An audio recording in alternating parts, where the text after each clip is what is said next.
নমস্কার সুপ্রিয় দর্শক, আমি গৌরাঙ্গ কুমার আর আপনারা দেখছেন আপনাদের পরিচিত channel Gauranga Kumar YouTube channel. তাই গৌরাঙ্গ কুমার ইউটিউব চ্যানেলের পক্ষ থেকে বাংলা এবং ঝাড়খণ্ডের যে সমস্ত কারারসিক বা প্রেমিক সকলকে আমি স্বাগত জানাই। যাই হোক, আজকে আপনারা বুঝতে পেরেছেন যে আজকে 15ই মাঘ কাইসা আসরে আজকে যে বিখ্যাত হাই ভোল্টেজ খেলাটি পাইরাং গেছে। তো আজকে লক্ষ্মীকান্ত বাবুর কাড়া নিয়ে সামান ছিল আমাদের জগদীশ মাহাতো, সকলে অবশ্য জানেন, বরুণ মাহাতো, সবগুলো আর কি ওনারা ছিল। তো যাক, আজকে কাড়ার উনার মৌসুম কিরকম ভাবে ছিল আর আজকের খেলাটি কিরকম ভাবে কি বাইরানছে তা আপনারা ভিডিওটির মাধ্যমে অবশ্যই দেখুন। তো যদি কোনো দাদা সাবস্ক্রাইব নাই করা, আমার এই চ্যানেলটি হচ্ছে গৌরাঙ্গ কুমার কাড়া লড়াই দর্শকদের জন্য আর কি এই চ্যানেলটি খোলা হয়েছে। অবশ্যই যদি কোনো দাদা সাবস্ক্রাইব করা নাই অবশ্যই সাবস্ক্রাইব করে রাখবেন। তো চলুন আজকের খেলাটি আপনারা সম্পূর্ণভাবে 1 নম্বর খেলাটি দেখুন। নমস্কার।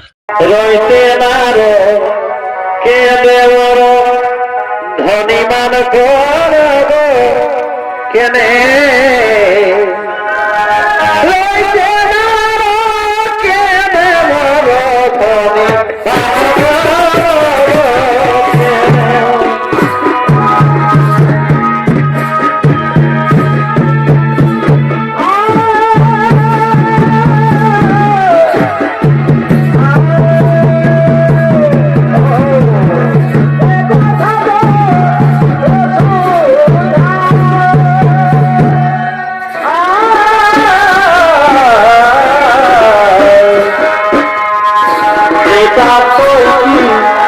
ধনি হবে